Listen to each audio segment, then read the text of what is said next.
Good morning, everyone. We're going to go ahead and begin our community development meeting. Today's date is October 23rd, 2025. The time is 10 a.m. In attendance is our Commissioner Eberline and Matari. Duncan is excused today on travel. I want to call this meeting to order. There's no chairman opening remarks. Are there any changes to the agenda? I do have one, as directed by our Community Development Director, to remove item number 1. So without objection, we'll remove that. And poll for conflicts of interest. None. No public hearing, no deliberations. We're going right into business. It'll be item number 2, 2025 year-end review. It's a discussion item, and we will begin with Craig Davidson. Good morning, Commissioners. Craig Davidson, Deputy Director, Community Development for Operations. I thought I'd take this time, since we just wrapped up fiscal year 2025, to kind of go through our divisions, our accomplishments, and where we've stood as of today and where we're going for the future. So I brought all of our division managers in. Of course, you know Ben Tarbutton. To his left is Garrett Kenny. He's our front counter planning supervisor, and then George Sepulveda with code compliance. This is the agenda. I'll discuss the end-of-year budget issues, as well as the building. Chris isn't here, she's on leave.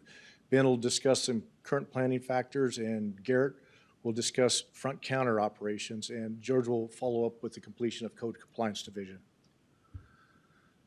So here's where we were for the last 3 years, the end-of-year budget.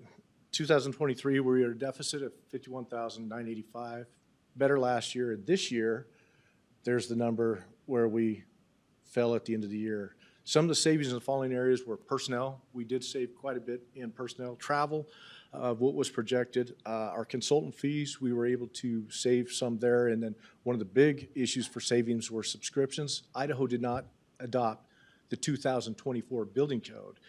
And we have to, all the ICC books that come with that, that's about $5,000 for our building division as an expense. Our revenues, based on what we were projected, were well up. Code compliance was at 177%, building was 123%, and then planning was 147%. Now that's up projected.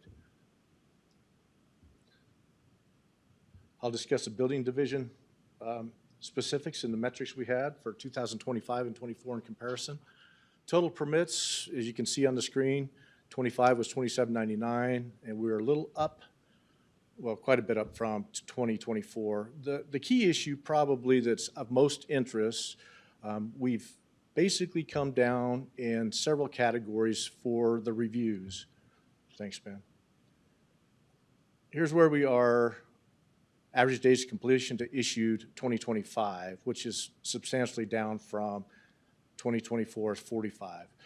The big issue is our goal was single-family residences was 30 days. We're at 50 on whole as an average. We've come down from a total of 83 days in 2024, which was, that's quite a substantial change, average of all the permits that we have. End of January, our goal is 40. Our target is 30, and we want to be there by May of this year. We've got some work to do. We've got the metrics in place. It's some of the review processes we've discussed amongst ourselves with the bottlenecks, and that's basically reciprocating reviews for deficiencies and corrections that are needed. As a comparison, that's basically the chart of what we've talked about. So as you can see, we're down substantially. Other than commercial structures, we had a great deal more commercial structures this year and more complex in detail, so we are a bit up on that. But everything else, we've fallen quite well in terms of where our metrics shows us where we need to be.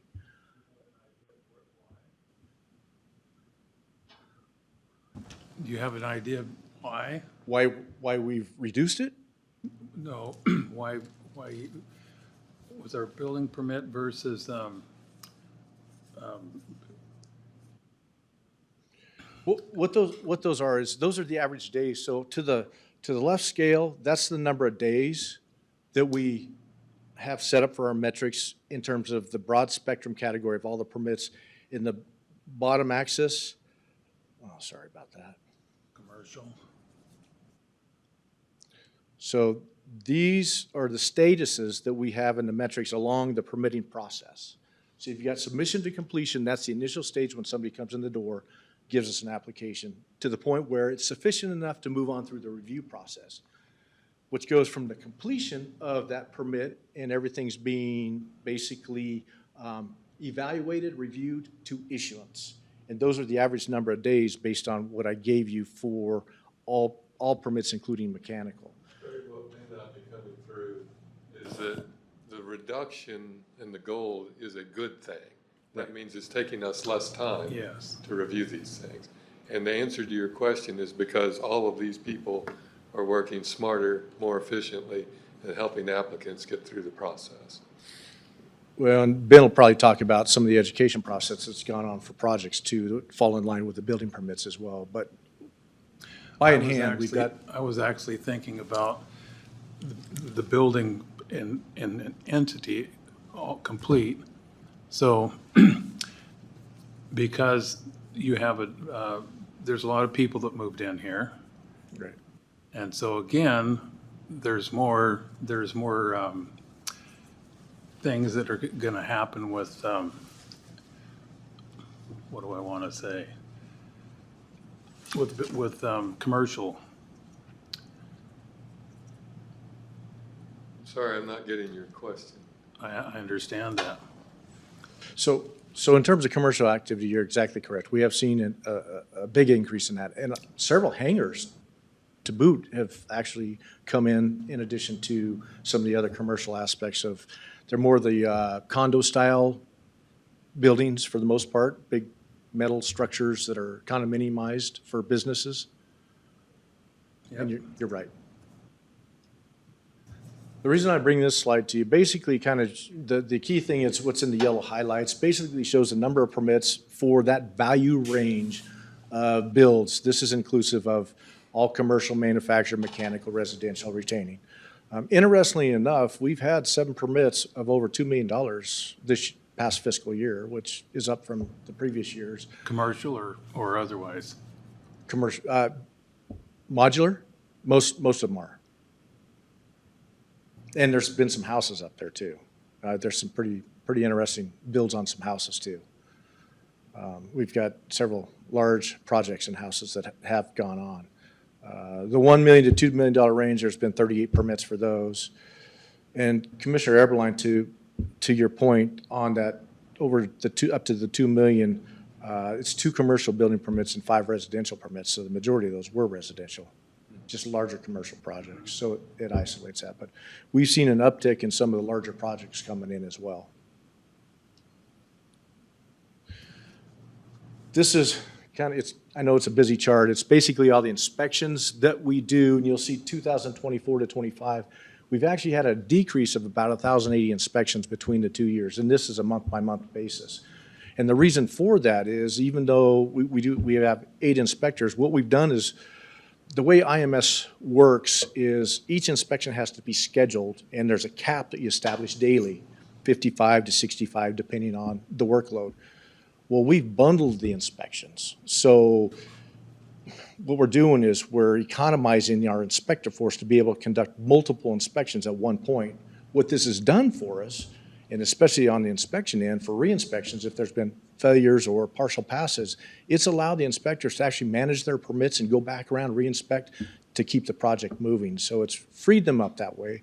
We've economized the use of the force and allowing the consolidation of the inspections to be able to move forward. So that's why you'll see the difference in those numbers. Well, with that, I will turn this over to Ben for Planning Division.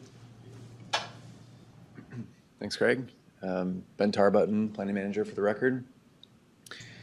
So as a general trend of a summary of what you're going to see here is that there's some fluctuation from the different projects that we receive, and that's not unique from year to year. Some years are higher for subdivisions than others, and so on. But the general trend or summary of this slide is that the total here is we're up 3.6% from what we were last year on total projects received. we'll kind of get in some synopsis of this slide here a little bit later on, but with the change of family divisions and the addition of family divisions, of course, we see a rise in those. We see a drop in minor subdivisions as a result. But again, overall, we're looking at plus 3% or so on our overall projects. Same kind of thing with what you're seeing here. This is just an outline of that in a graph form. As Craig kind of started with the building side, this is kind of showing what we've had for the time frame from submitted to when the application is actually determined to be complete. In large part, I think what you're going to see, the red text or the red bars are 2024, the orange are 2025. I think from some of the training that we've done, specifically with subdivision applications, we've seen better applications overall, which has allowed staff to get to those applications quicker, which in turn gets those minor subdivisions to the end result sooner for the applicant, and that's appreciated by everybody. And then from complete to close, again, same general trend. You see that our numbers are down from what they were last year. The red being 2024, the orange being 2025. In general, it is kind of that trend. And then just an overall, from submit, the time the application comes into the door to the time it's actually closed, it follows that same trend. This is kind of summary from that first slide. Again, 3.6% increase overall. Some of the key or the outliers here, variances, or the admin variances are up 80%. Major subdivision finals are up 100%. Just kind of more of a completion of what was already preliminarily approved are what those final applications are. Zone changes up approximately 30%, pre-apps up approximately 6%. Some of the decreases, the cottage industries and the administrative projects, those are fluctuating from year to year, so it's kind of hard to pinpoint that specific trend. But the special notice permits, I will make a point of, is that's largely in part to some code amendments we did. You may recall that we changed our code to eliminate the need for a special notice permit for personal storage buildings and also for cargo containers. Therefore, as a result, we have less special notice permits, cost the applicant less money to get those developments, turn around those permits in less time. So that has been appreciated by the public as well. And then, like I said before, the minor subdivisions being down 25%, but again, largely due to the addition or the introduction to the family divisions. So that, I think, is kind of what I wanted to mention. So I'll pass it on to Garrett. Commissioners, if I could just make a quick note also. Pat Brayton, Civil Deputy Prosecutor for the record. I just wanted to note that appeals, you notice it was 0 in 24 and I think 2 in 25. I think that's attributable to the desire of this department and myself to, get things legally correct, get it right legally. And I think for the most part we succeed in that, which I think is manifest in those, in the low numbers of appeals that we see. All right, Garrett Kenny, Planner 3 for the record. I'm going to go over kind of what we see on the front counter end of things relating to our planners that process permits. So one aspect of what we do is customer service related, fielding phone calls, fielding walk-ins, performing inspections out in the field. This first point here, about 600 voicemails per planner. There's 6 of us currently on staff. This is a very conservative number. We each keep a pretty detailed call log on purely voicemails that we can't answer in the moment that we return. The goal is within 24 hours, so 1 business day. And so in addition to that is all the phone calls that we do answer. Also walk-in customers. Each of us has a day during the week where we're on what we call walk-in duty. Roughly 7 customers a day come in on those days. Sometimes those are quick questions, sometimes those are more detailed questions that take up to 30 minutes to an hour. And then there's kind of a breakdown of some of the inspections relating to site disturbance permits that we do. A small number of initial inspections and progress inspections, and then quite a few final inspections. Overall permit reviews this year was about 2,700, and then also site disturbance reviews and floodplain development reviews, several hundred of those as well. This slide addresses the return for correction rate on permits that we review. So that's both building permits, residential, commercial, and then site disturbance as well. You can see that most of these points are increased a few percent from 2024. And I largely believe that's probably due to us cracking down, for lack of a better term, on quality of site plans. So we have more accurate information as far as utilities, property lines, distances from proposed and existing structures to property lines, and things like that, all of which the code requires, which we have been more lenient in on the past, but trying to be more in line with code requirements in today's date. This slide generally goes over approval rates for, again, commercial and building permits.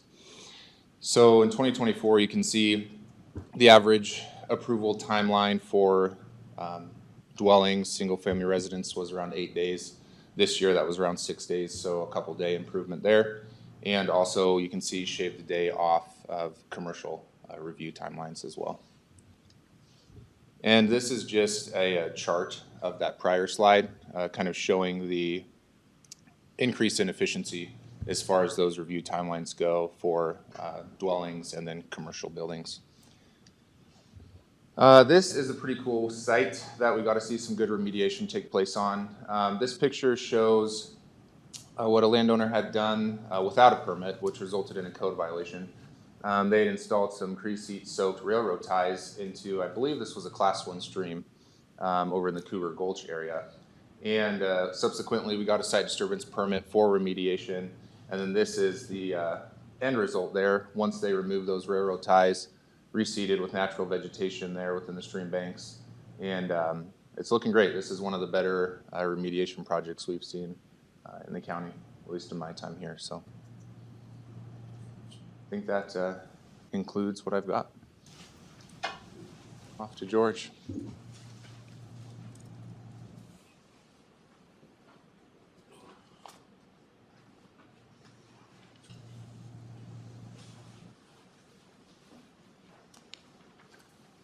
Morning, Commissioners. George Sepulveda, Code Compliance Officer 2 for the record.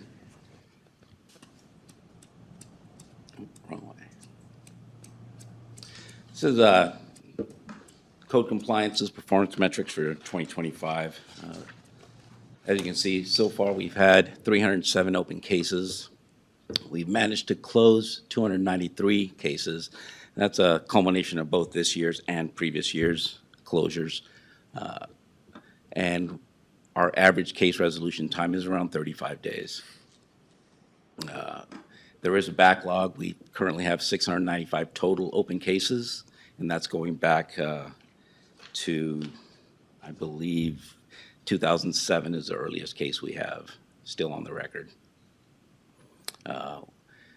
This year, we've managed to collect 177% of our projected. We're projected for 26,880, and to date we're at 47,539.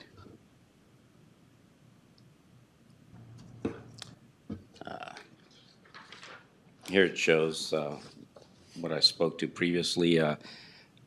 We've had 307 with total case close of 293 and the average case resolution time of 35 days. From complaint to CV,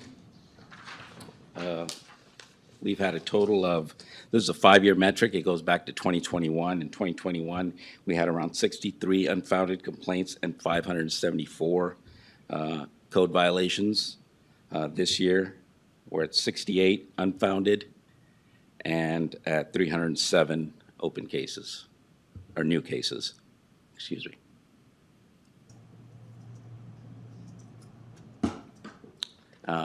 Average days from complaint to investigation. In 2021, we were averaging around 7 days from the time we received a complaint till we actually open up the investigation. This year, we're at 3 days from the time we get a complaint, and that can vary anything from we receive it either late Friday, weekends and holidays obviously don't count, so sometimes it takes a little bit longer, but we're striving to get everything out on the same day. When we get a complaint, to open up an active investigation that same day.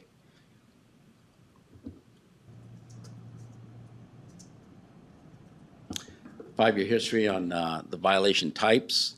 The majority of our violations do come from the building side, either unpermitted structures, could be a permit violation or some type of expired permits. Site disturbances are also pretty high on the list, whether people start site disturbances without a permit, or they're a permit violation, or they have inadequate BMPs. And that's a majority of our calls. Zoning ordinances, a lot of what we're getting is the occupied RVs. So we get a lot of that type of zoning type of stuff. IPMC is pretty minor. IPMC is more of rubbish and garbage on properties. Those are pretty minute in the sense that we don't really quote the IPMC much. It's usually not required. You might explain what IPMNC is. Oh, I'm sorry. The IPMC is the International Property Maintenance Code, which deals with rubbish and garbage throughout a property.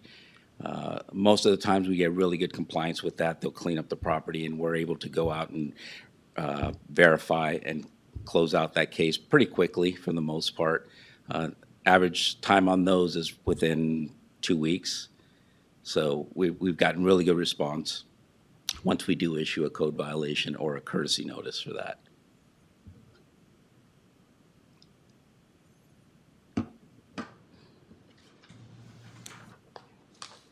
And this is just a comparison, complaints and closure rates. The complaint to CV closure, as it shows on this bottom one, 2021, we're around 219 days from the complaint to the actual closure. Here in 2025, again, we're at 35 days. So you can show it has shown us a downward trend. 2022 and 2023 were pretty close, between 129 and 143.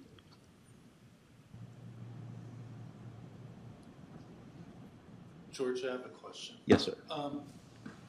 Do you have any idea how many code violation cases are resolved after you send a courtesy notice, but before a formal notice of violation is issued? Many of those, and I don't have the actual metrics on if it goes to notice of violation. I would say majority of them, once they get to courtesy notice, we're probably getting about I'm going to say 60 to 70% compliance rate. So it doesn't have to get to a notice of violation. And we do work with people so it doesn't get to the notice of violation. If they need a little more time, we're more than willing to go out there and extend the courtesy notice time to give them maybe a week or two to get things remediated. And then we'll go out and do a verification inspection and close it out before it gets to the notice of violation stage. This is a case profile we had for Bonanza Ranch. This was a case that goes back to, actually, this is one of the older cases. It goes back to 2011. It was first opened in 2011 under CV 110069. And what it was is we had a really bad property out in Templin Trail, which had a lot of issues with transients. There was a lot of unpermitted structures. There was people living in RVs, just people parking on the street with dilapidated vehicles. It was a really bad eyesore. We got several complaints from the residents of Bonanza Ranch. We were able to, and this is kind of an overview of it here. This is kind of what we're seeing. There was people living in RVs on the roadway. That's actually Templin Trail vehicles there. People living in these shanty huts that they had built. This was after the cleanup had already started. The property was sold to a neighbor. They started the cleanup process. It took them several months to get everything out of there.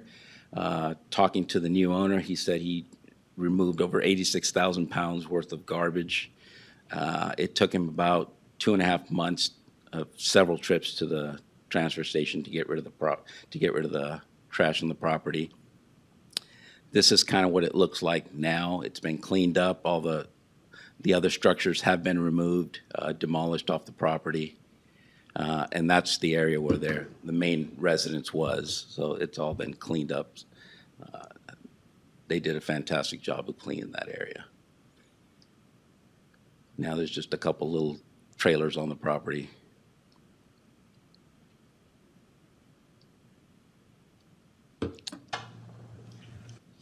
That's where we are. I hope that's helpful. Let us know if you have questions or would like us to pursue things. Commissioner Eberlein? I do have just a couple. First of all, great job, because there's a little more to this story that you really haven't alluded to. And that is that by capturing these events and putting them into reports and looking where bottlenecks are and creating more efficiency has actually created an environment where the original staffing needs that you had before this process have actually gone down. And I think there's been a position or two that's been eliminated as a result of that.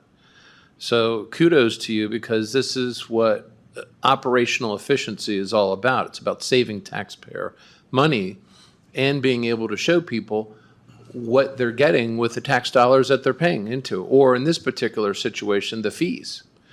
There's nothing worse than paying fees and not getting decent service. And you're demonstrating that you're providing exceptional service. So kudos to you for that. A couple things that stood out. Zone changes. Did I see correctly that they've gone up? Yes, correct. And would there be a reason why we're changing the zones?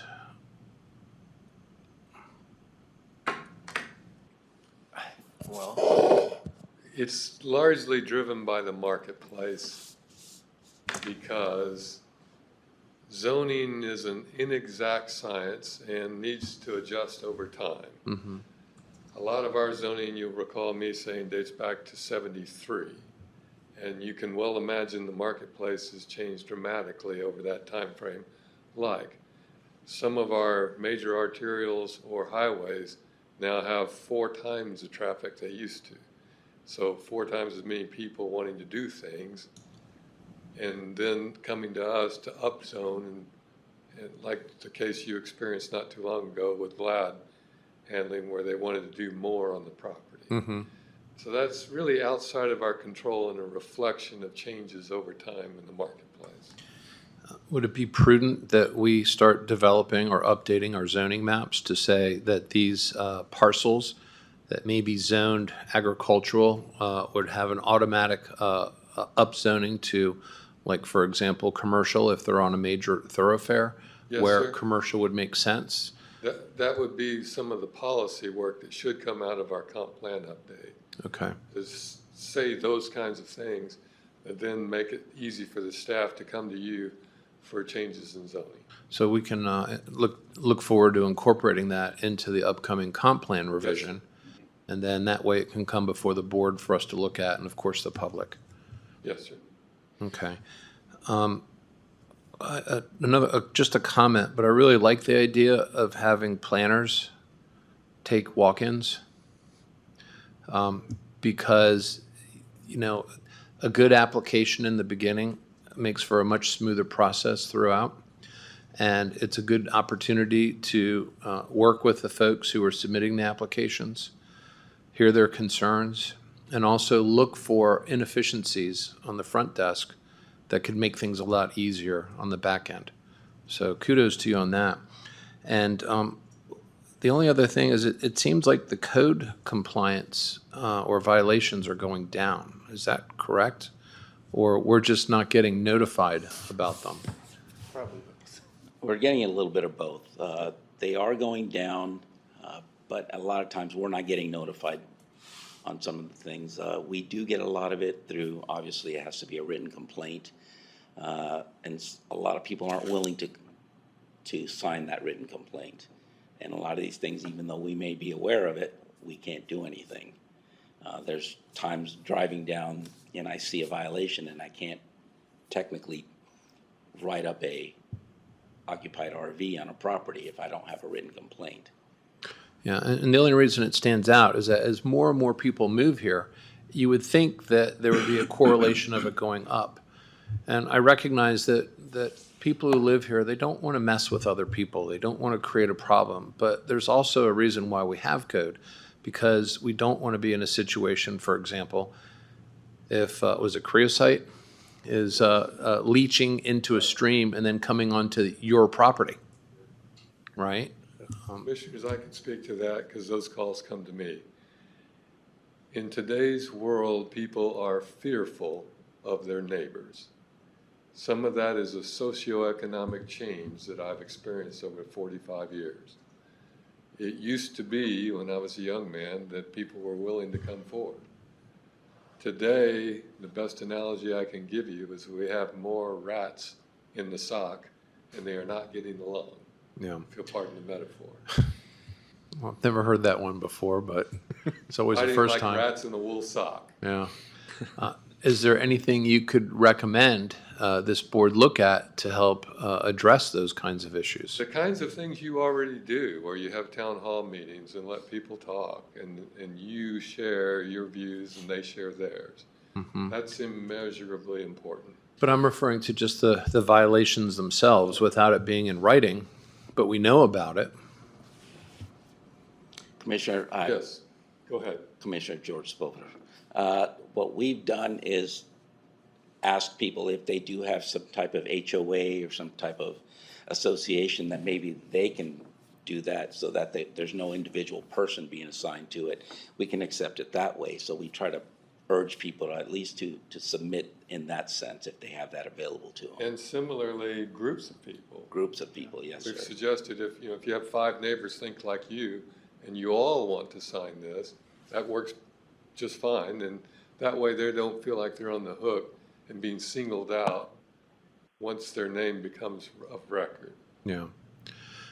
Well, since most of the county is, obviously it's unincorporated and they tend not to have HOAs and things like that. That's why I'm just asking. It's a delicate balance you have to address, because you don't want it to be used as a bludgeon by one angry neighbor to get the county involved, right? On the flip side, you don't want to have people who are just, don't care about their neighbors. So I'd be anxious to hear any thoughts on that and see if it's something that the board could address in an equitable fashion.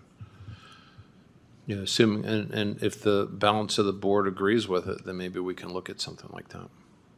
The one other thing I can think of you might consider is I have worked places where the staff was actually empowered when you see something in the field to write it up, so it doesn't have to be complaint driven only.